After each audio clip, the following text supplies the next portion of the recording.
evening. I'd like to call the meeting to order and welcome you to the regular meeting of the Milwaukee Planning Commission. Agendas and additional copies of staff reports are available on the table in the hall. If you have not picked up an agenda, please do so. It contains important information about the process.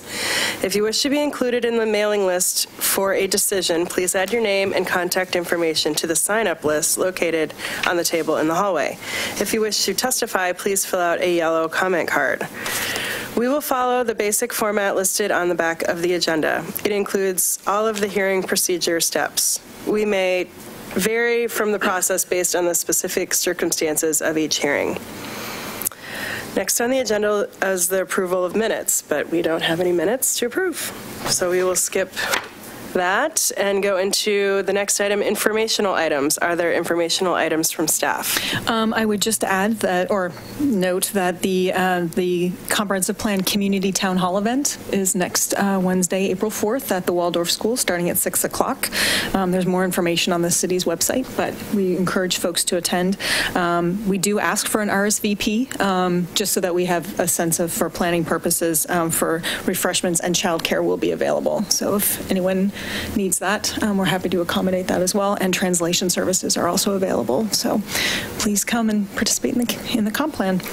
Vera, if the planning commissioners were asked to come to help with the event, and I know during the visionary there was a orientation, if you wanted to say. Okay. Mm-hmm. If the planning commissioners are planning to attend, should we be there a half hour early, or?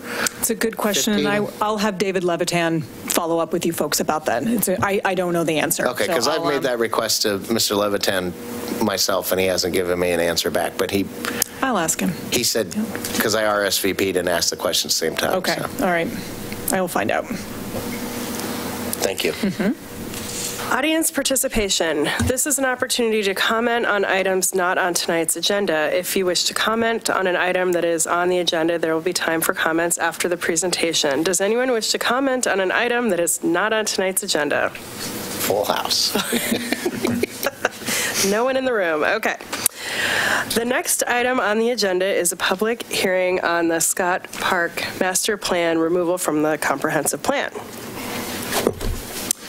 The public hearing on file CPA-2018-001 is called to order. The purpose of this hearing is to consider legislative amendments to the comprehensive plan for the removal of the Scott Park Master Plan. I will recognize those persons who have completed the testimony cards and given them to me. When you come to the podium, please state your name and address for the record so they may be entered into the minutes. If you are here to testify, If you're here to testify, no. Please remember to confine your remarks to the application and the relevant criteria and to avoid repetition and irrelevant information. Does any member of the Planning Commission wish to declare an actual or potential conflict of interest? No. No. Does any member of the Planning Commission wish to abstain? No. Let's proceed to the staff report presentation.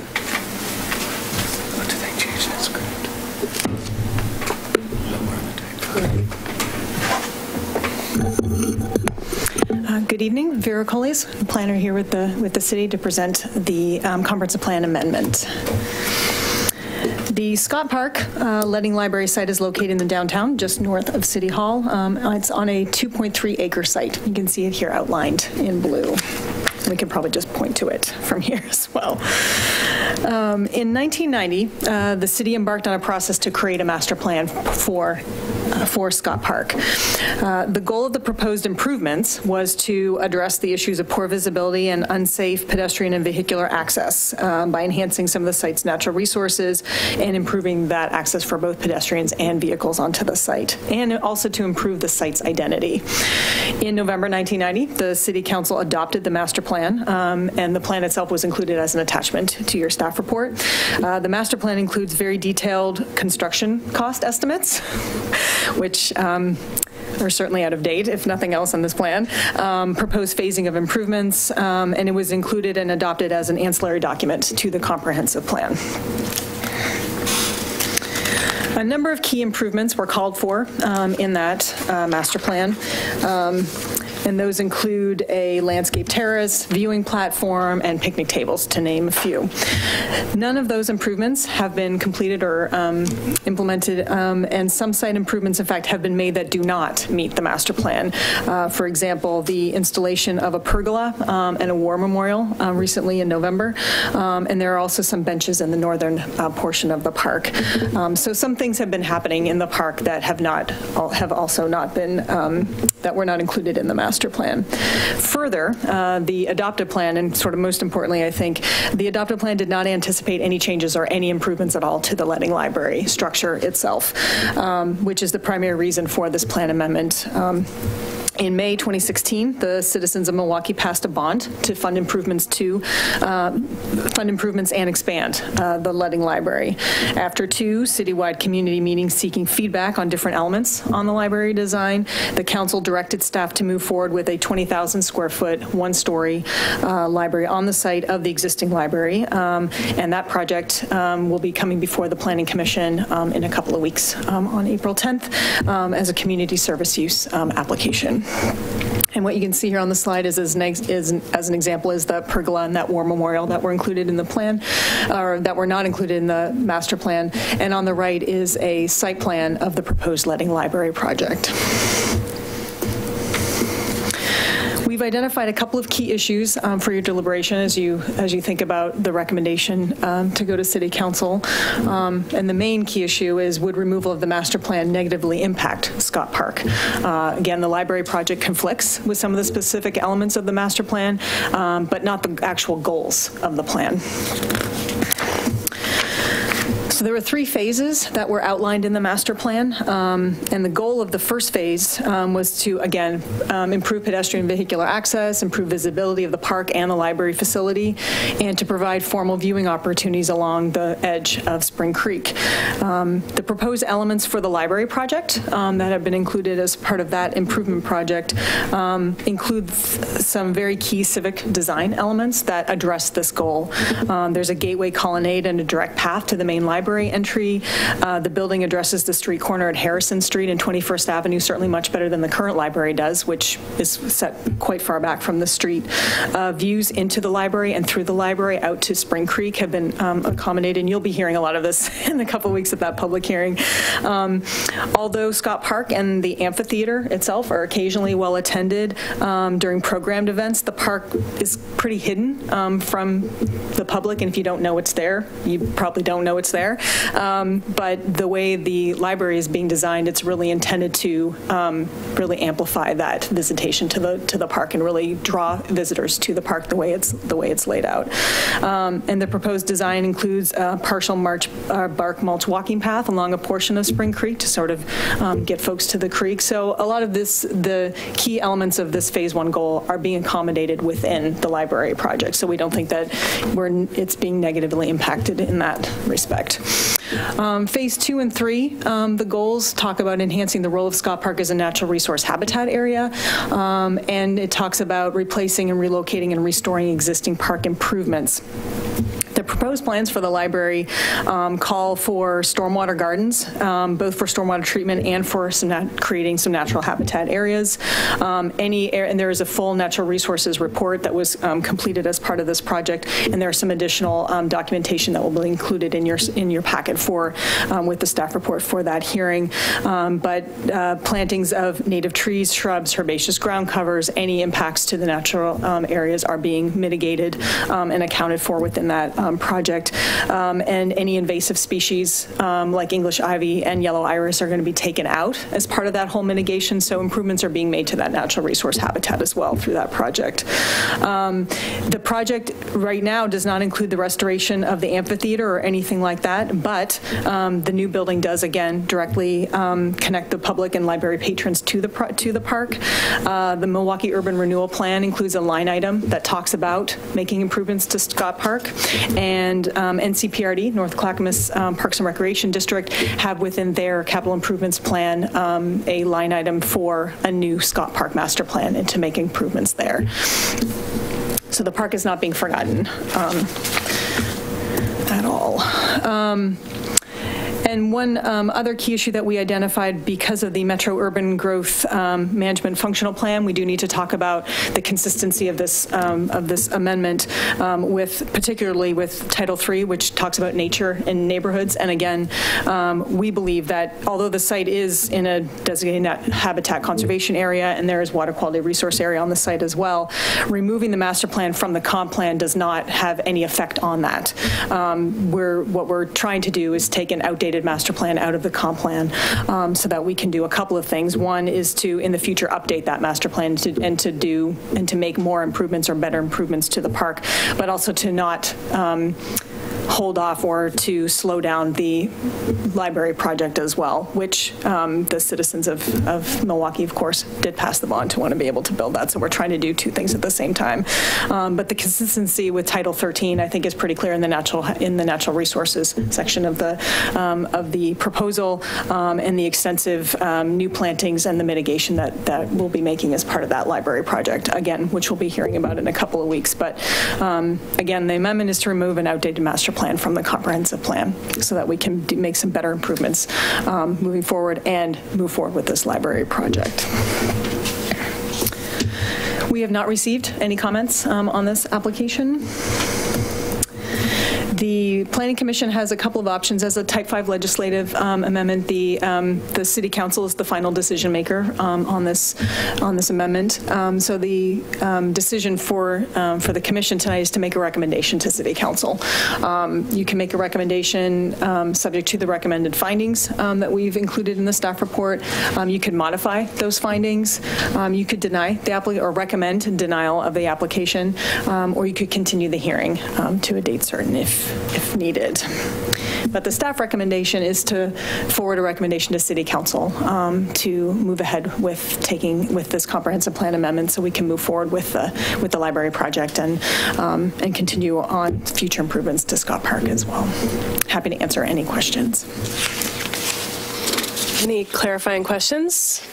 I have a question about standard practice. Okay.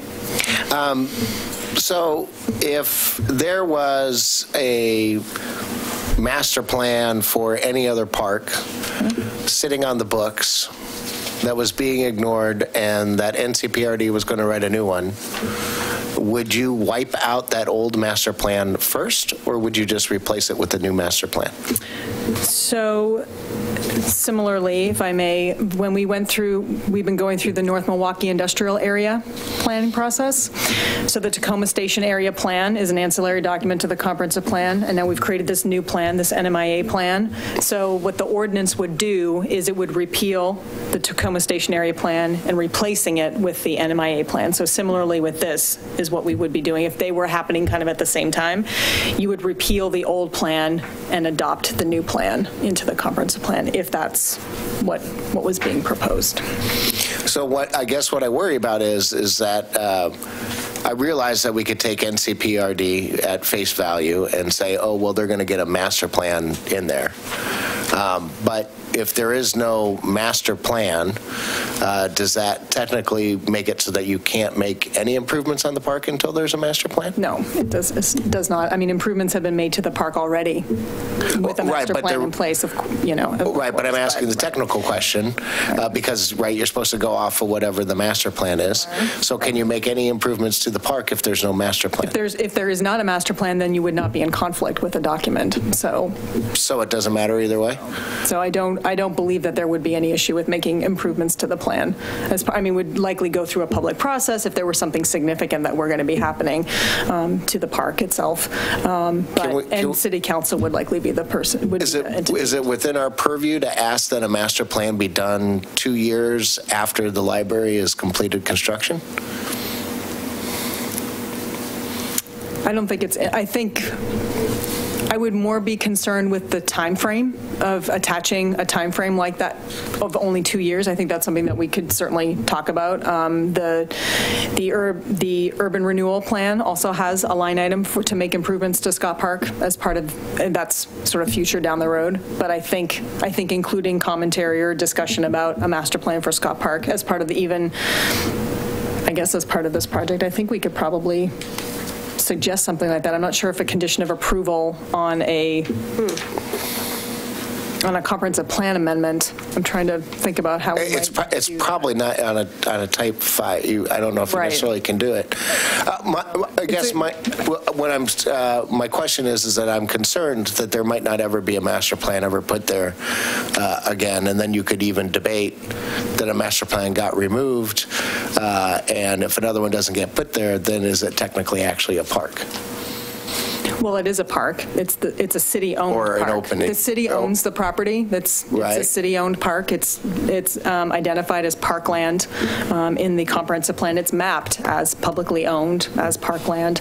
The master plan is just like for Wichita Park as an example. You know, what are we doing with this parkland? So the designation of the park doesn't change, whether or not there's a master plan. It's about the specific elements or the specific design. And so when a citizen group or an NDA or the library itself or something says, oh, we need to improve Scott Park, then that master plan process would probably start. Right, and that would get done in concert with both the city and with NCPRD as our sort of management arm of the parks. So park improvements happen as a cooperative agreement like that, yeah.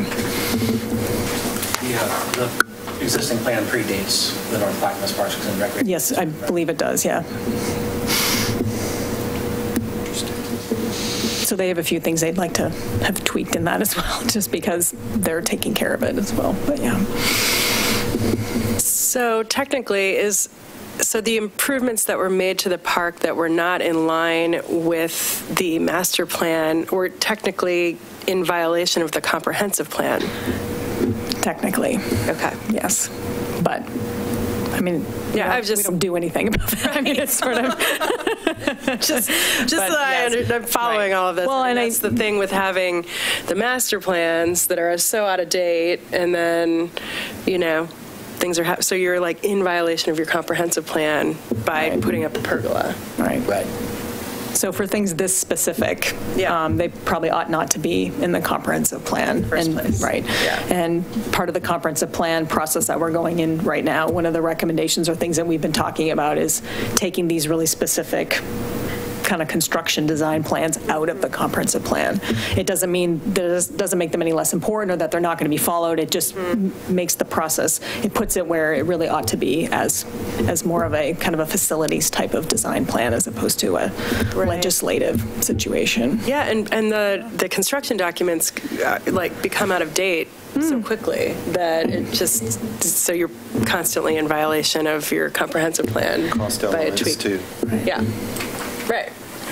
It's a great cost estimate, though. We really wanted to kind of look at that. It's very advantageous. It's as good as the library. Any more questions for staff? Have we received any correspondence on this matter other than those items included in the meeting packet? No. Okay. Let's see. So comments from the applicant. It's not applicable. Testimony in support of the application. Testimony opposed. Okay, neutral. So there's no testimony. I guess then we move straight to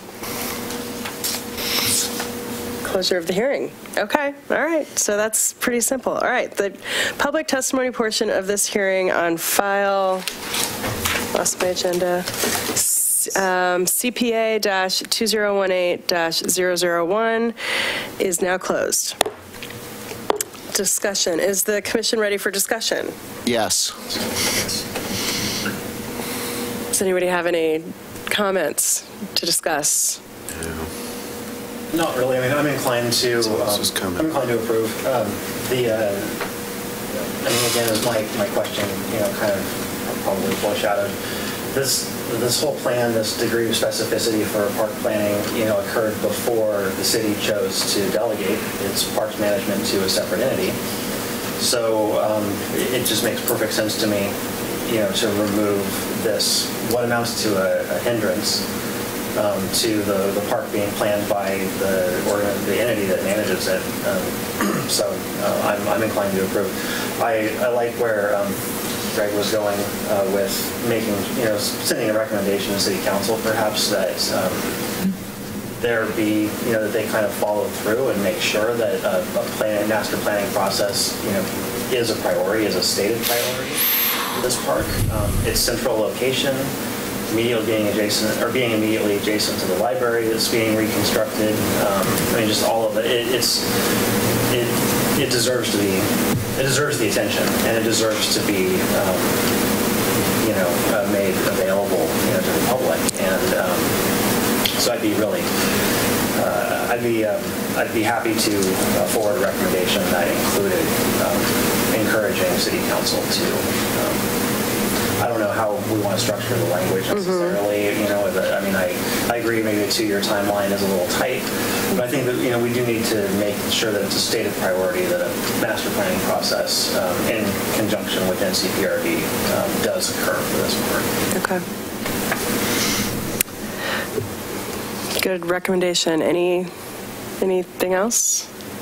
There are other parks owned by the city of Milwaukee that don't have a master plan, the near Century Park, and it's not listed on the list of master parks with master plans here. So, it's not unprecedented for one not to have one for a time period.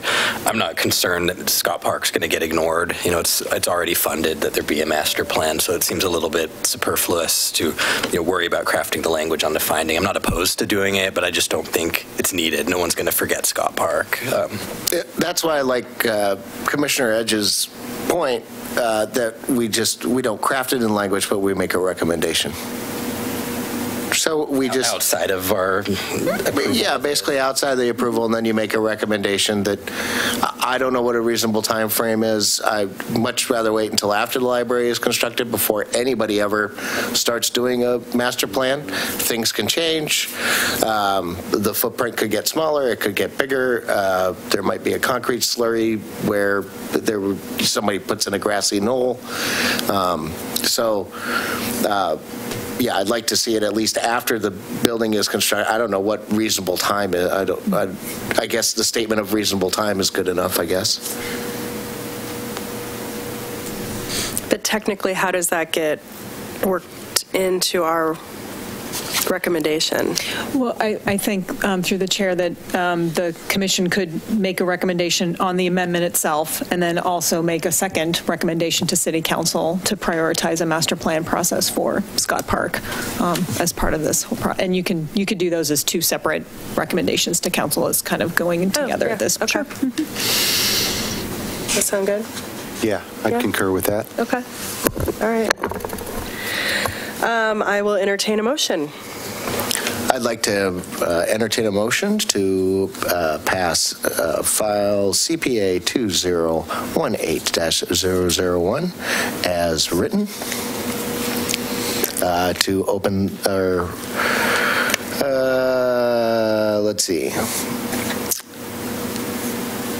to forward the recommendation to the City Council to approve application CPA 20118 and adopt the recommended findings found in attachment 1.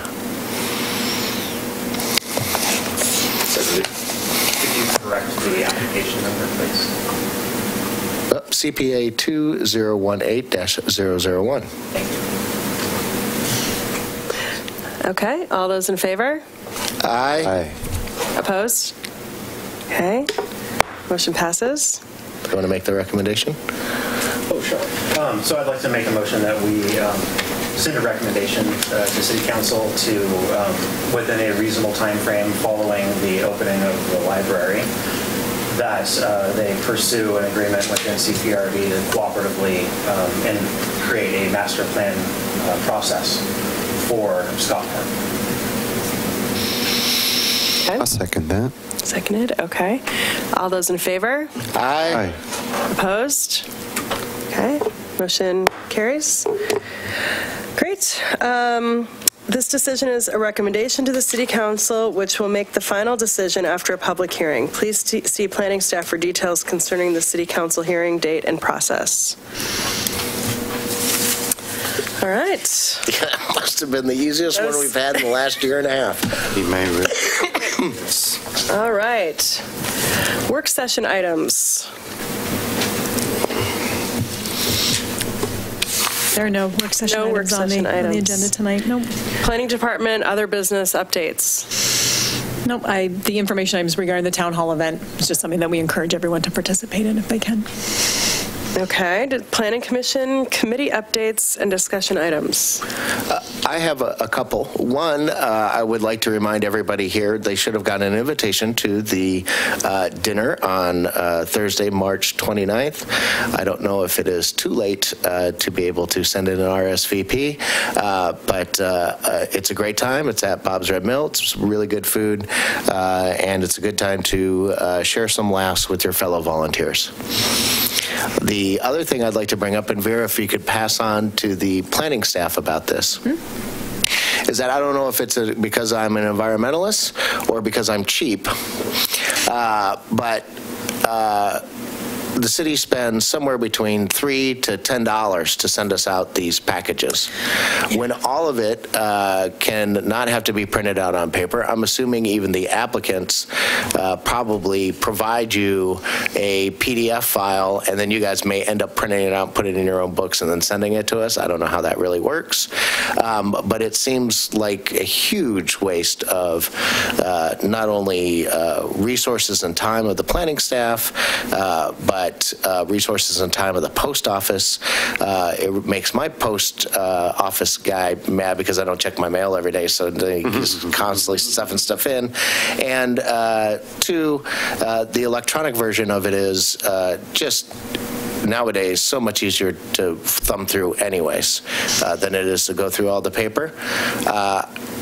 If I could ask that I get not mailed anything and that everything is submitted to me electronically, I would prefer that. I don't know what the rules are, but I do it anyways. I don't really ever open up my packets until the day before because I look on Thursday when it gets sent to me and look over it on the weekend anyway. So my packets come on Monday. It's kind of a little bit late anyways.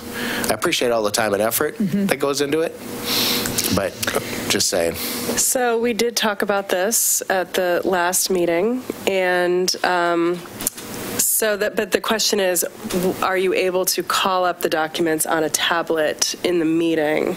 And the city attorney is concerned that if we're viewing electronic devices during a hearing, there's the potential that, people are looking on the internet or like getting other information that's outside of the materials. So I find that extremely odd that is a concern when I look at every single council meeting and they all have their own tablets. Maybe there's some setting on there that makes it Airplane mode. Yeah, that they're not able to. So anyway, that was what was I would say that concern would be moot. I personally, if you want to have a paper copy for me so that I don't have to review material while we're sitting here, you can bring it to the meeting, but I prefer not to have the energy and the resources wasted. We'll talk about it with the planning director about how we do this. It's been a concern. Maybe he can issue a decree. Paper. Yeah. Well, part of the issue is that the city's not issuing everyone tablets. The city council tablets are city supplied. We want to make sure that this also came up just even from, how are we distributing materials, making it available to the public and so on. And so, we do get an electronic version because we post everything onto the webpage for folks. But the applicant is responsible for providing the paper copies. We're not doing that. But it's also in making sure that everyone has access to all of the materials too. And so we keep having this discussion about how much paper we're all creating, and when there's binders of things, and the high school was a good example. Right. I do recall when I first started on the planning commission that Denny had offered anyone could opt out of the mailings and that you would just be responsible for printing it yourself, and that was something that he had made available to us, at the first meeting. So it didn't seem controversial. I thought that was just a standing offer that we could choose to take. We may contact everyone and sort of try to get an understanding. Some of these, as an example, the library, they're 11 by 17s, they're in color. Some of the packets are, it's a different level of printing. It's, this is if it's just 8.5 by 11, regular things, but these were prepared specifically because of the architectural drawings and so on. So sometimes it gets a little tricky. What's better, paper or electronic? But I'll talk to Denny about kind of how, if folks really truly don't want the paper, how we might handle that. I mean, I have 3 shelves at home for doing this for 10 years of binders. 6 of them, I think, are orange line TriMet binders that I never ever pull off the shelf. I mean, I do pull off my PC reference book when I want to look something up, but even most of that, I know where it's at on the ordinances anyway. So I do all of that electronically. And, I bugged my wife that she built this attic upstairs just to store stuff so that she could get more stuff. And it's kind of like my shelves. Yeah, if I get rid of them, then I just got to get more stuff to stick on it. But I don't necessarily want it to be, I want it to be things that will be useful, not necessarily things that are just going to sit there to collect dust because it came to me in the mail. Okay. Thank you. Yeah. Sounds like that's a future item for discussion with us. I was going to mention that Brett, our staff in the past has offered to collect the applicant materials from us to give back to the applicant or recycle or whatever. So in the interim, before we get to a point where we're getting everything delivered electronically, you can give stuff back. Oh, I have not been offered that, so I'll be more than happy to. Yes, we can. We're happy to take it off your hands. Can I put it on a what do they call that, COD, cash on delivery, so I can send it back to you guys so you guys can pay the $10? It's funny. We can just come get it. We'll bring the van. We can fill it in the back. Oh, that's good. Okay, forecast for future meetings. It looks like April 10th, we have a public hearing on the Lighting Library, and April 24th, we have 2 hearings, one on the high school Lake Road athletic fields, and the second hearing is on a variance for an ADU application. Great, very exciting stuff. Okay, I will entertain a motion to adjourn. I move that we adjourn. I will second that. All those in favor? Aye. Opposed? Meeting adjourned. Wow. Records.